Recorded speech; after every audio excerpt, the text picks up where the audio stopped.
C'est sans nul doute l'événement le plus marquant du XXIe siècle. Il y a 20 ans, les États-Unis d'Amérique subissaient l'une des attaques terroristes les plus violentes et meurtrières de leur histoire lorsque 4 avions de ligne étaient détournés par des terroristes se revendiquant d'Al-Qaïda. 2 d'entre eux s'abattaient sur les tours jumelles du World Trade Center de New York.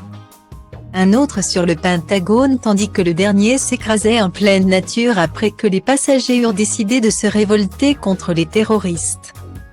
L'événement aura malheureusement donné lieu à de nombreuses récupérations et à autres théories farfelues que leurs auteurs aimeraient bien pouvoir aujourd'hui supprimer des limbes d'Internet. Depuis le compte Instagram de la famille royale, la reine Elisabeth II a ainsi tenu à saluer la mémoire de toutes les personnes affectées par cette tragédie, à l'occasion du 20e anniversaire des terribles attentats du 11 septembre 2001. Mes pensées et mes prières, ainsi que celles de ma famille et de la nation tout entière, vont aux victimes, aux survivants et aux familles touchées, ainsi qu'aux premiers intervenants et aux secouristes appelés à intervenir.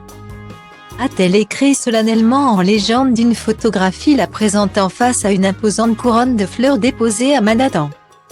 Ma visite sur le site du World Trade Center en 2010 est gravée dans ma mémoire. Elle me rappelle que si nous rendons hommage à ceux qui ont perdu la vie, issus de nombreuses nations, confessions et origines, nous rendons également hommage à la résilience et à la détermination des communautés qui se sont unies pour reconstruire.